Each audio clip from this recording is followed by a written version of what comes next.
Peace, God. Been convicted to say something, anything.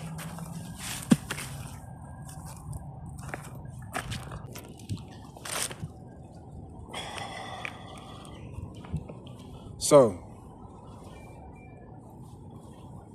first off, Happy New Year's if you celebrate. If you don't celebrate, non-happy fake New Year's. I don't know. I'm all about pushing the collective consciousness. Not, trying to steer the select individuals. So, say what you want about me. You can call me mentally ill. Say I suffer from spiritual psychosis. I'm delusional. For you religious people, you can call me the D-word worshiper. I'm not.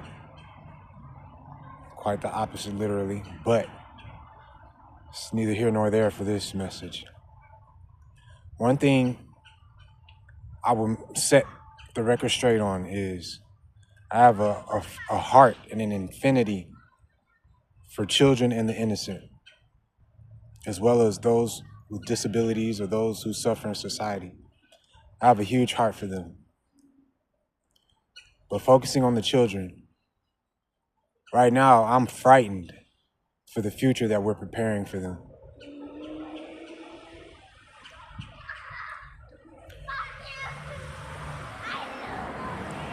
Or the future that we're allowing them to be led into. With the leader, he who will not be named, and the elites, you already know. I'm well aware of what happened in Nigeria. My mother's African American, my father's Nigerian. So I was impacted. I don't know the full story. I don't know why. I just didn't care to find out because I'm solution-minded. And I have to say,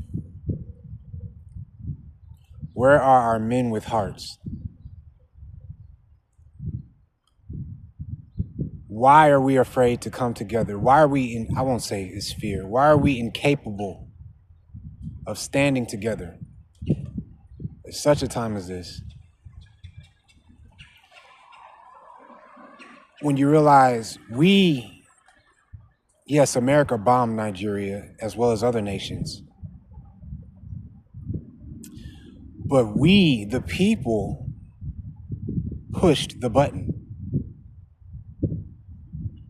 The hands gave the order and the head gave the order and the head executed. I think it's time that the hands started giving orders. What are we, the people, afraid of? The army?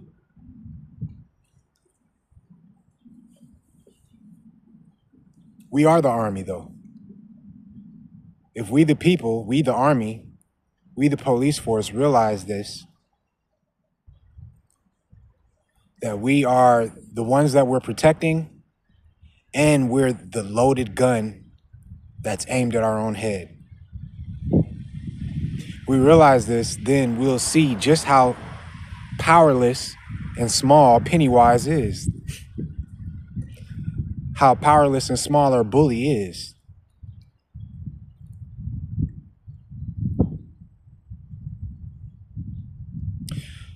There's so many things that I could say that would push buttons, but I'm trying to focus on unity right now.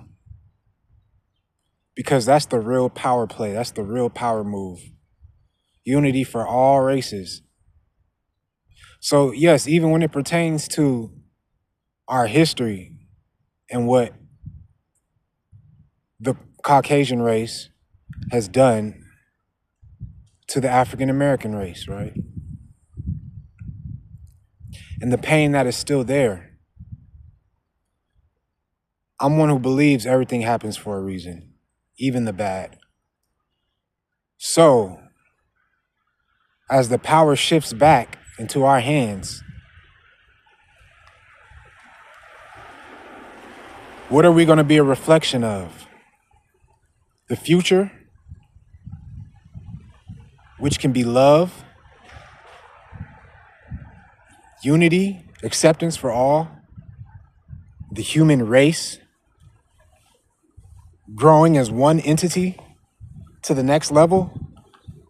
Or will it be a reflection of the past?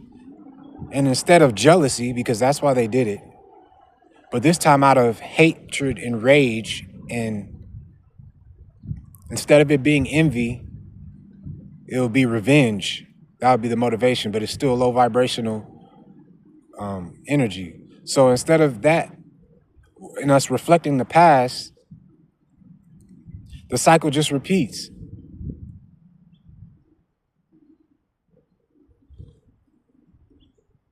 I'm not saying that this is going to happen, because aliens, if they want to take us out, they would have already done it.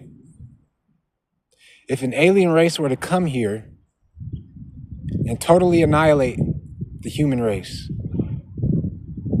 except for few, far and in between, say you haven't seen someone for 13 years, and then the first person you see is of the opposite race, you would be elated just to see another human. The same goes for if you were the only human on Earth.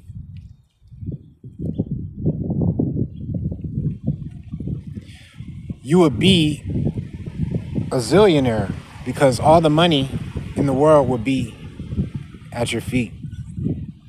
But all that would mean nothing to the fact that there's not one person to share it with. So if that's the extreme scale, then on the flip coin of that, the very small scale is we should share what little we have. And we don't have a little, we have a lot.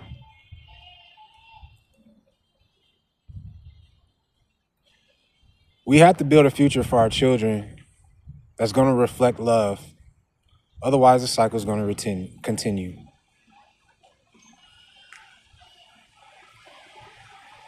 That's pretty much it, man. I'm straight to the point. I don't want to ramble on. But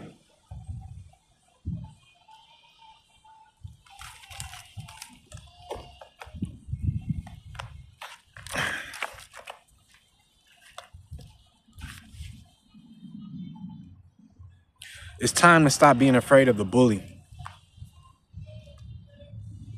and stand up off the couch and realize we're a whole giant and he's an action figure.